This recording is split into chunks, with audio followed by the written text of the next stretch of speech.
Bonjour peuple des dieux, que le Seigneur vous bénisse. Je suis votre frère, le pasteur Marc Ndombele. Je suis venu vous parler de la part du Seigneur. Aujourd'hui, nous allons partager un thème très important lié à la spiritualité. Nous allons prier. Tendre Père, nous te recommandons ces instants. Nous te prions d'être au milieu de tout ce que nous allons dire et que nous soyons animés par ton Esprit Saint. Père, il est écrit, c'est poussé par l'Esprit que les hommes ont parlé de ta part. Veille sur tout ce que nous allons dire.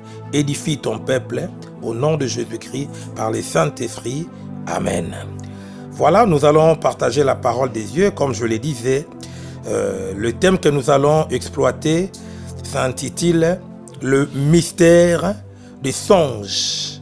Bien-aimés, les songes, c'est un aspect très important dans la spiritualité. Nous allons prendre les textes de base dans Job 33, le verset 14. C'est un texte connu de tous les chrétiens. Je le lis au nom de Jésus. « Dieu parle cependant, tantôt d'une manière, tantôt d'une autre, et l'on n'y prend point garde. Il parle par des songes, par des visions nocturnes, quand les hommes sont livrés à un profond sommeil, quand ils sont endormis sur leur couche. Alors il leur donne des avertissements et met les sceaux à ses instructions, afin de détourner l'homme du mal et de les préserver de l'orgueil, afin de garantir son âme de la fosse et sa vie des coups du glaive. Par la douleur aussi l'homme est repris sur sa couche quand une lutte continue vient agiter ses os. Parole du Seigneur. Bien aimé, je le disais tantôt que nous allons parler sur les songes. Pourquoi nous avons choisi de parler sur les songes? Parce que les songes, c'est un moyen que le Seigneur utilise pour nous parler aussi. Il y a des gens, Dieu ne le parle pas parce qu'ils ne sont pas des prophètes, mais Dieu le parle parce que, au travers des songes, il peut leur communiquer sa pensée. Voilà pourquoi, bien-aimés dans le Seigneur, si il vous arrive de faire des insomnies, ce n'est pas une bonne chose, parce que vous devez dormir. Si nous lisons dans Job 33 que nous venons de lire comme texte de base, vous allez remarquer que la parole du Seigneur dit « Et quand nous sommes plongés dans un profond sommeil », bien aimé, en tant qu'enfant des yeux, il est très important de dormir. Si nous dormons, alors nous allons capter ou faire les songes. Quelqu'un qui ne dort pas ou quelqu'un qui fait des insomnies, il doit chercher le Seigneur, prier pour qu'il puisse avoir un bon sommeil. Alors, bien aimé dans le Seigneur, je disais, les songes sont des moyens par lesquels le Seigneur nous parle.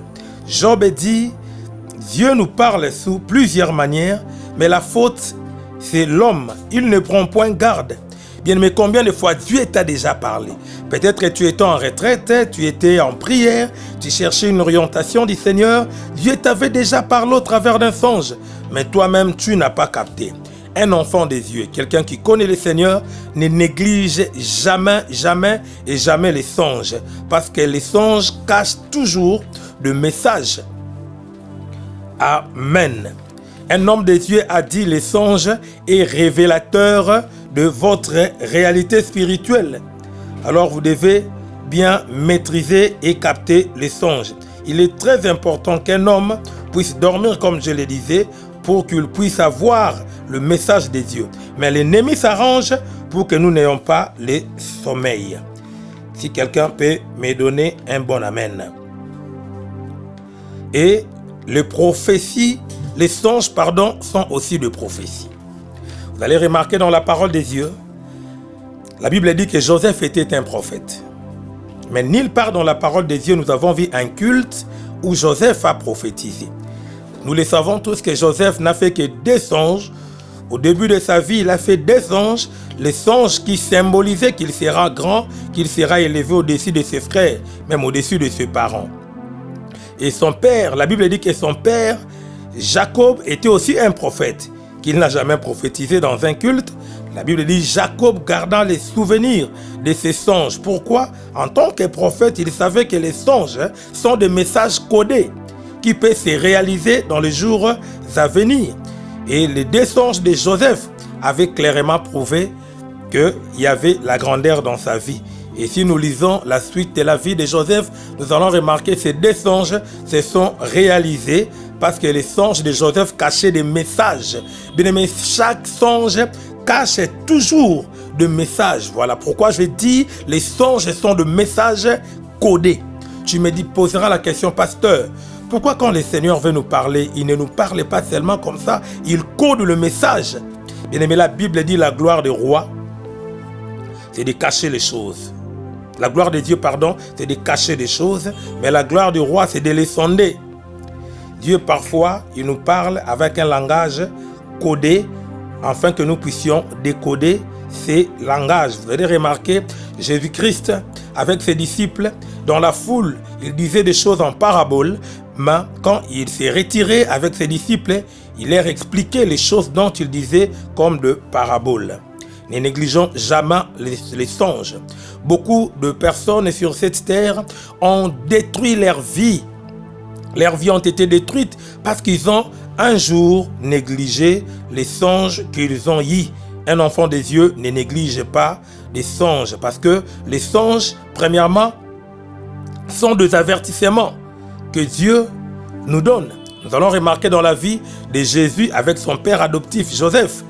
Un jour, Hérode à l'époque cherchait à détruire la vie de Jésus, mais la Bible dit, Jésus-Christ qui était Dieu, il était bébé à l'époque, Dieu a voulu avertir Joseph, de demander à Joseph de quitter le pays pour aller dans une terre étrangère avec l'enfant Jésus.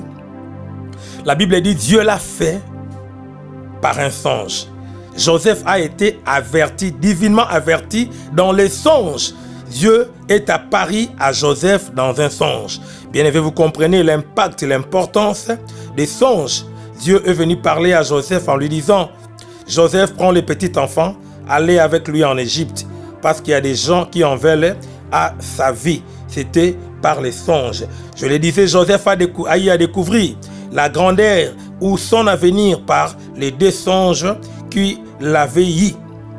Au travers de cette exhortation, je pense dans la suite, je vais vous donner beaucoup de détails à ce qui concerne les songes. Je disais les songes sont des avertissements. Pourquoi? Parce que Dieu veut nous détourner du mal. Combien de gens, Dieu les a avertis par les songes, mais ils ont négligé les songes et Dieu n'a pas été l'auteur de leur destruction parce qu'ils ont rejeté les songes qu'ils avaient eu dans leur vie ou pendant qu'ils dormaient. Bien-aimé dans le Seigneur, tout ce que je voulais te dire aujourd'hui est que ne néglige jamais les songes que tu fais. Parce que les songes est révélateur de votre réalité spirituelle. Pourquoi? Parce qu'il y a des songes qui cachent des messages. Il y a des gens qui rêvent.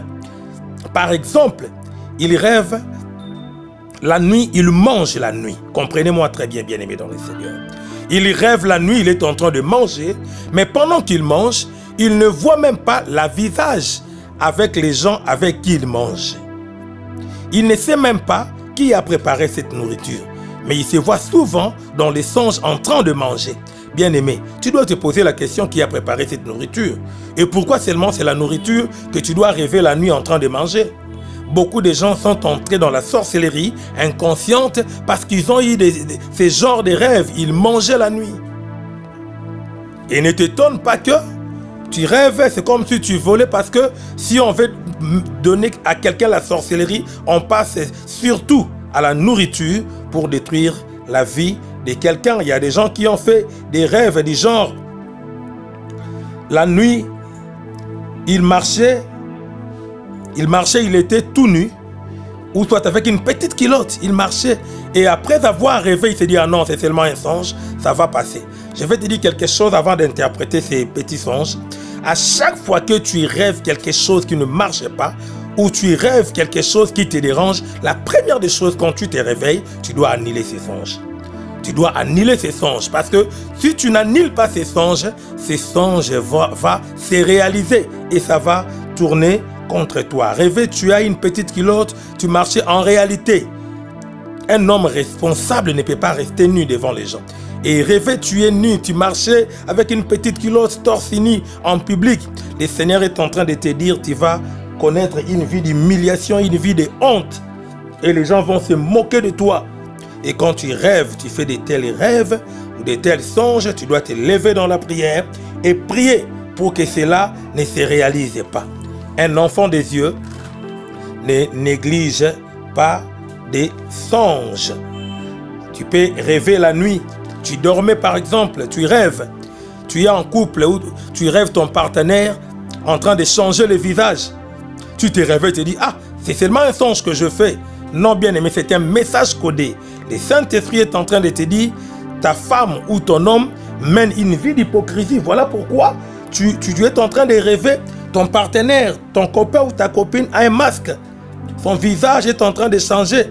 Dieu te dit, cet homme ou cette femme mène une vie d'hypocrisie. Tu dois l'appeler et lui dire, le Seigneur est en train de me parler que tu mènes une vie d'hypocrisie. Pourquoi? Parce que les songes cachent toujours le message. Tu peux encore rêver. Tu rêves, tu es dans une salle d'examen. Vous êtes à deux, toi et ta femme ou ton homme. Vous êtes en train de faire les examens. Mais tu observes ta femme ou ton mari en train de cacher les réponses. À chaque fois que tu veux jeter un coup d'œil, la femme est en train de cacher ou l'homme est en train de cacher ce qu'il écrit. Dieu est en train de te parler, bien-aimé. Il te dit que ton partenaire est en train de te tromper ou de mener une vie secrète que toi tu ne connais pas. C'est comme si tu étais un homme ou une femme. La nuit, tu rêves les sous-vêtements ou les sous-culottes de ton homme très sales.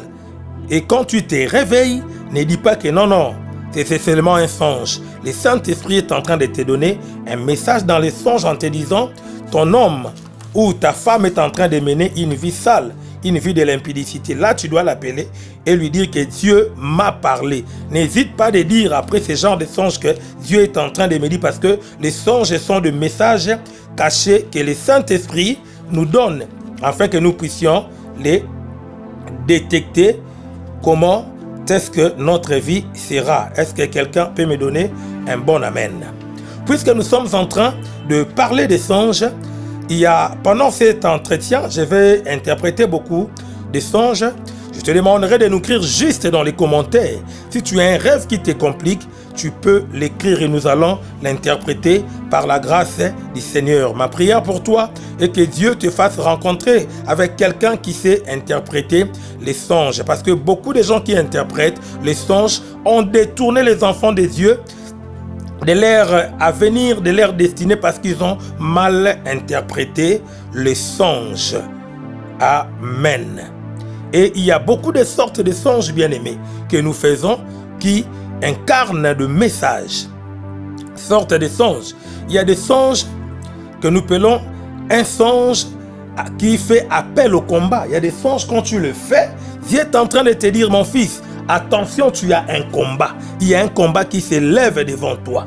Il y a des songes qui nous invitent au combat, à s'élever et à combattre pour notre vie. Par exemple, bien-aimé dans le Seigneur, tu peux dormir et tu rêves, un animal est en train de te suivre, bien-aimé. Et ce que j'aimerais épingler ici, il faut voir la sorte, quel est le genre de cet animal-là qui te poursuit. C'est un songe qui te fait appel au combat. Le Seigneur est en train de te dire, si par exemple tu rêvais un chien qui te suivait, le Seigneur est en train de te dire, tu dois te lever dans la prière parce qu'il y a un esprit de l'impudicité ou de l'impureté qui te suit. Tu dois te lever et prier pour chasser cet esprit. Ou soit tu rêvais dans ces songes-là, ces chiens-là te poursuivaient et il t'a mordi. En te réveillant, il faut prier, passer des moments de prière, dire au Seigneur, je déclare au nom de Jésus que l'esprit d'impudicité, de l'impureté n'entrera pas dans ma vie. Il faut prier parce que c'est un appel, c'est un songe qui te fait appel au combat, qui est un combat qui s'élève. Par exemple, tu peux marcher la nuit, tu vois les policiers qui te suivent. Tu cours et puis ils te suivent. C'est un songe qui te fait appel au combat. Souvent, les sorciers, les kuluna, dans nos songes, symbolisent les démons, les sorciers. Si tu fais ce genre de songes, le Seigneur est en train de te dire que tu es poursuivi par les démons. Tu dois te lever et combattre. Tu vois, tu dois te lever et combattre. Et quand j'ai parlé des animaux, tu dois voir maintenant la nature de cet animal-là. Si par exemple c'est un tigre qui te suivait, dis-toi, le genre de combat que tu as, c'est un grand combat. Parce qu'un tigre n'est pas n'importe quel animal. Donc le combat est très grand. C'est comme si c'était un coq qui te suivait. Ça montre aussi les degrés de combat que tu as. Imaginez, c'est un coq qui te suivait. Tu peux facilement le tuer. Mais si c'est un tigre qui te suivait dans les songes, Dieu est en train de te dire, bien-aimé, que les degrés, la dimension de ton combat, elle est plus forte. Et tu dois aussi t'élever puissamment et pour vaincre ces combats. C'est comme quelqu'un qui faisait un songe. Pendant qu'il marchait, il y avait comme si le courant. Tu marchais sur une petite avenue et partout où tu passais, il y avait des petits câbles du courant et tu essayais de sauter les fils. Le Saint-Esprit ou le Seigneur te dit qu'il y a un grand combat qui s'élève, une oppression de la sorcellerie qui guette ta vie. En te réveillant, il faut prier. C'est un songe qui te fait appel au combat. Et tu dois bien prier pour que cela s'éloigne de toi. N'oublie pas que je t'ai dit, quand tu fais un mauvais rêve, il faut annuler ces songes pour que ces songes-là ne se réalisent même pas dans ta vie. Est-ce que tu peux me donner un bon amen? Mais il y a aussi des songes bien-aimés où Dieu lui-même vient te parler, te donner une inspiration sur quelque chose. Moi, j'ai un exemple, une expérience que je fais avec le Seigneur. Je me suis retrouvé un jour au Katanga, je devais faire un travail dans la construction et je n'ai jamais fait ce travail. Mais elle me demande de faire ce travail. Et je devais le faire le jour suivant, la nuit, pendant que je dormais. Je vis le Seigneur me parler dans un songe. Le Seigneur m'a orienté, il m'a même expliqué ce que je devais exactement faire.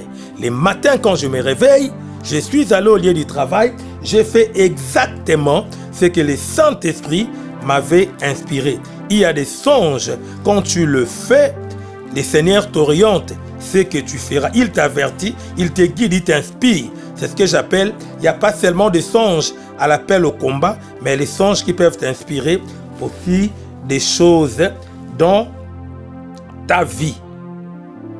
Amen. Et qu'est-ce que je voulais te dire, bien-aimé, et que tu ne peux pas négliger les songes. Les songes cachent beaucoup de messages. Et il y a 3 dimensions aussi des songes. Les songes peuvent venir de Dieu. Les songes aussi peuvent venir de Satan. Les songes aussi peuvent venir de tes pensées. Tout ce que tu rêves ne vient pas forcément de l'ennemi. Tout ce que tu rêves ne vient pas forcément de Dieu. Tout ce que tu rêves ne vient pas forcément de tes pensées. Alors, comment détecter que ces songes viennent de Satan, par exemple? Tu fais un rêve, comment tu sauras que ces rêves viennent de Satan ou viennent de l'ennemi? Parce qu'il y a des rêves où c'est l'ennemi qui est l'auteur de ces songes-là. Je te donne des signes et puis nous allons passer. Et n'oublie pas de nous écrire en commentaire. Nous allons vous aider à interpréter les songes qui vous compliquent par la grâce du Seigneur. Les songes qui viennent directement de l'ennemi, ce sont des songes où, quand vous vous réveillez, après avoir eu ces songes, ou pendant que vous faites ces songes, il y a il y a l'atmosphère de peur. Vous voyez? Du genre, quand vous vous réveillez, vous avez peur, vous transpirez. Les songes qui inspirent la peur, les songes qui inspirent l'horreur, la terreur, c'est souvent les sinistres, ce sont souvent des songes qui viennent de l'ennemi. Faites très attention quand vous faites ces songes. Vous rêvez un songe où il y a beaucoup de confusion à l'intérieur. C'est souvent des songes qui viennent de l'ennemi. Parce que la Bible dit, mon peuple ne sera jamais dans la confusion. Dieu ne peut pas te mettre dans la confusion avec sa parole. Notez bien, bien-aimés dans le Seigneur, un vrai songe qui vient du Seigneur donne toujours la paix. Qui me donne un bon amen. Un songe qui vient de Dieu accorde toujours la paix. Tu sentiras la tranquillité. Même après avoir eu ces songes-là, tu auras la tranquillité. Mais tout songe qui t'inspire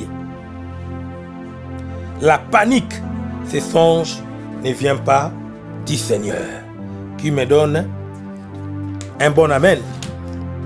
Nous allons interpréter 2 ou 3 songes, et puis nous allons nous arrêter parce que nous allons continuer plus tard. Il y a des songes, bien-aimés. Quand tu le fais, tu sens dans ton cœur que c'est le Seigneur qui parle dans ces songes ici. Quand tu le fais, tu sens que ça, c'est Dieu qui parle. Souvenez-vous de Joseph. Quand il s'est retrouvé en prison, 2 personnes ont eu les songes. Mais quand tu l'as essayé d'interpréter ces songes, l'autre a été libéré, l'autre a été décapité. Pourquoi? Il s'agit de panetier et c'est lui qui servait le vin auprès du roi ou auprès du pharaon. Et il y a des songes, quand tu le fais, ça te montre la vie. Il y a d'autres songes qui t'inspirent la mort. Tu sens qu'ici, il y a la mort. Tu dois faire très attention avec les songes que tu fais. Des songes pour terminer. Tu peux faire un songe la nuit. Tu dormais. Tu fais un songe où tu te retrouves avec des chaussures trouées. Si quelqu'un ne sait pas interpréter les songes, il te dira, non mon frère, tu manques les ailes de l'évangile. Si tes chaussures sont trouées, donc tu manques les ailes de l'évangile, bien-aimé. Tu dois chercher la face du Seigneur et revenir dans l'œuvre de Dieu. Oui, il peut avoir raison, mais dans ces contextes où tes chaussures sont trouées, tu ne sais pas marcher, le Seigneur est en train de te dire ta vie exposée, tu vas traverser des moments très difficiles. Très difficiles. C'est ça l'explication. Ou la nuit où tu rêves, on a coupé tes cheveux, on a volé tes cheveux, ils sont partis avec, on a coupé tes ongles. Je l'ai déjà dit dans mes enseignements précédents, que lorsqu'on te coupe les cheveux et que tu restes sans cheveux, c'est la gloire qu'on a volée. Quand tu te réveilles, tu dois prier que ta gloire revienne. Les cheveux symbolisent la gloire. Souvenez-vous de l'histoire de Samson, lorsqu'on l'a coupé les cheveux. Les ongles symbolisent les œuvres de vos mains. Quand on vous coupe les ongles, vous vous retrouvez avec les ongles coupés, c'est-à-dire l'œuvre de vos mains. On a tué votre travail et on cherche à vous détruire. Bien, mais c'était ça l'exhortation de cet après-midi. Je voulais vous dire seulement que lorsque vous avez des songes, apprenez à interpréter les songes. Cherchez les gens qui savent interpréter les songes afin de garantir votre avenir. C'est lui qui néglige ses songes, néglige son avenir. Si Joseph, le père adoptif de Jésus, n'a pas négligé les songes, tu ne peux pas négliger les songes. Apprends à découvrir quel est le message caché dans les songes que vous faites. Écrivez-nous dans les commentaires, nous allons vous orienter et interpréter, si possible, les songes qui vous semblent être difficiles par la grâce du Seigneur. Que le Seigneur vous bénisse abondamment. C'était bel et bien votre bien-aimé Marc Ndombele. Que le Seigneur vous bénisse. Amen.